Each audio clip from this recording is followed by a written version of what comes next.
Bonjour, bonjour les T-shaped recruiters. Aujourd'hui, on va parler de l'agenda et je pense que comme toi, ton agenda dicte ta vie. Et est-ce que c'est une bonne chose? Nous allons le voir. On va parler aujourd'hui de la famille Janda. Les parents Janda, ils ont deux enfants, Léna et Lucas. Léna Janda et Lucas Janda. Elle va être longue cette vidéo. Voyons voir à quoi ressemble l'agenda de Lucas Janda. Voilà le bel agenda de Lucas qui était l'agenda de la semaine dernière. À quoi est-ce que Lucas a occupé ses journées? Évidemment, en tant que recruteur, Lucas, il a plein de choses à faire. Il y a des meetings internes, il faut faire des entretiens, il y a des moments où il faut travailler sur des projets qui sont plutôt des projets internes, il faut faire du reporting, il a plein de choses à faire. Et mais Lucas, aujourd'hui, il a trois problèmes quand on regarde son agenda, et vous me dites si vous en trouvez un quatrième, même un cinquième. Problème numéro un, il n'a pas de rituel. Toutes ses journées sont différentes et il n'y a rien de systématisé, il n'y a rien de ritualisé, à part peut-être le weekly meeting qu'il va avoir le lundi de 2 heures à 3 heures.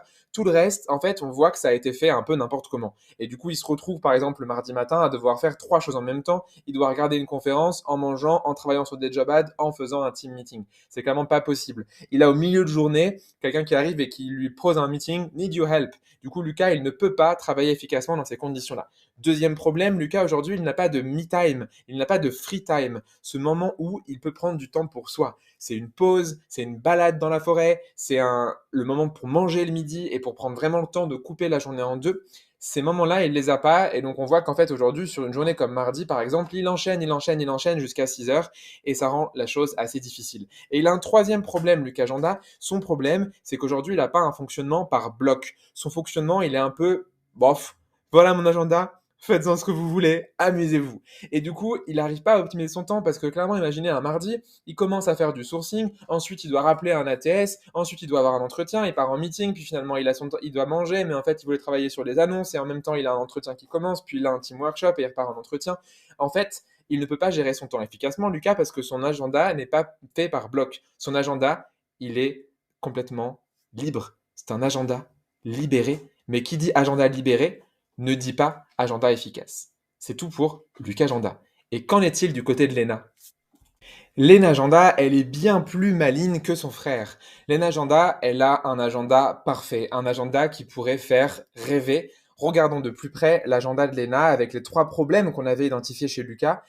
Lena, elle a déjà en place des rituels. On voit que tous les jours, ses journées se ressemblent. Le matin, c'est du temps pour elle. Elle commence par 30 minutes où elle a un learning ritual où Lena, elle va apprendre des choses nouvelles tous les jours. Puis elle passe 1 heure et demie à faire sa chasse sans être dérangée. DNS pour Do Not Schedule. Son temps, c'est le sien le matin. Puis elle a une petite pause du matin, elle peut prendre un café, un thé, have a break, have a Kit Kat. Juste ensuite, elle enchaîne sur des projets internes où elle prend vraiment le temps 1 heure et demie par jour pour travailler sur des projets. Et donc parce que Léna le matin elle est super créative, elle se dédie sa matinée à elle. En revanche, après du coup sa pause déj qui dure 1 heure et qui pareil, elle demande de ne pas être dérangée et donc c'est respecté dans la pratique, personne ne la dérange. L'après-midi c'est des tâches plus opérationnelles parce que Léna elle sait qu'elle est plus créative le matin et par contre que l'après-midi elle aime bien être dans l'action. Et donc du coup Léna elle va avoir une demi-heure où elle va répondre à ses emails, elle va avoir des entretiens ou bien des team meetings ou bien des meetings tout simplement. Elle reprend une pause pour être sûre d'avoir un bloc dans le milieu de l'après-midi qui vient du coup au final couper sa journée en quatre parce qu'il y a déjà eu une pause le matin. Et ensuite, elle a encore des meetings ou encore des entretiens et elle finit sa journée en regardant ses mails et enfin, elle va conclure. Donc au global, elle a mis en place ses rituels qui sont du coup des rituels du matin, mais aussi elle a mis en place son me time, son free time. C'est en jaune ici. Elle a à la fois le matin, elle a ses pauses, elle a son déjeuner le midi. Elle a du temps pour elle et elle ne se fait pas manger par son agenda. Par contre, elle a une pause pour manger. Troisième élément qui est important, c'est qu'elle fonctionne par bloc. Donc l'après-midi, elle a des blocs qui sont des blocs d'échange avec des gens, des entretiens ou des meetings. Le matin, c'est un bloc de création, c'est un bloc de créativité. Elle se dit, je suis efficace le matin, pourquoi est-ce que je passerai 1 heure à faire un entretien alors que je passais 1 heure à utiliser la meilleure partie de ma journée pour ma créativité et pour mon efficacité. Léna, aujourd'hui, elle a donc un agenda parfait quand on le regarde parce que elle est maîtresse de son agenda. Et les personnes en interne, si et seulement si sont au courant du fonctionnement de Léna, n'iront pas la déranger sur ses créneaux du matin, mais iront la déranger sur des créneaux de l'après-midi, où elle fait toujours en sorte d'avoir du coup des périodes blanches, comme ici qui restent, pour que son agenda du coup puisse être utilisé par ses collègues. Avec une orga comme ça, à votre avis, qui sera le plus efficace entre les deux?